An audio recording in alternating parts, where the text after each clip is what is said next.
ہیں کہ آپ اور آپ کی فیملی ہر قسم کی بیماریوں سے، ہر قسم کی مصیبتوں سے محفوظ رہیں، تو آپ صلی اللہ علیہ وسلم کا بتایا ہوا یہ عمل صبح اور شام آپ کر لیا کریں۔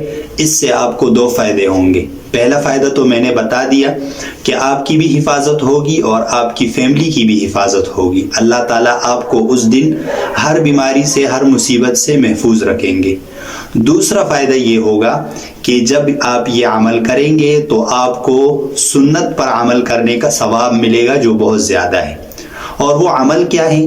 تو حدیث میں آتا ہے، ابو داؤد شریف میں بھی یہ روایت موجود ہے، نسائی میں بھی موجود ہے، ابن ماجہ میں بھی موجود ہے، احادیث مبارکہ کے اکثر کتابوں میں یہ روایت موجود ہے کہ آپ صلی اللہ علیہ وسلم صبح اور شام یہ دعا پڑھتے تھے۔ جو دعا میں آپ کو بتانے والا ہوں، آپ اس کو بہتر تو یہ ہے کہ یاد کر لیں اور پڑھ لیا کریں۔ اگر یاد نہیں کر سکتے تو دیکھ کر پڑھ لیا کرے، لیکن اس دعا کو صبح اور شام ضرور پڑھ لیا کرے۔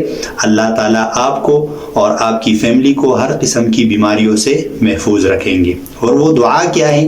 وہ دعا انتہائی آسان ہے۔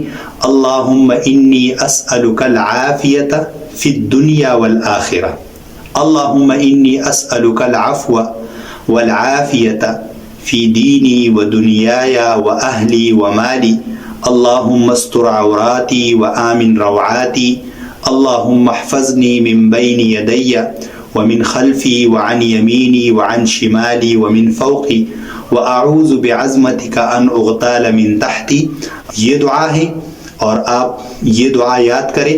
اس دعا میں آپ صلی اللہ علیہ وسلم نے ہر مصیبت سے، ہر پریشانی سے، جو دائیں سے، بائیں سے، آگے سے، پیچھے سے، اوپر سے، نیچے سے آنے والی جتنی بھی بیماریاں ہیں، جتنی بھی مصیبتیں ہیں، آپ صلی اللہ علیہ وسلم نے ان تمام مصیبتوں سے پناہ مانگا ہے۔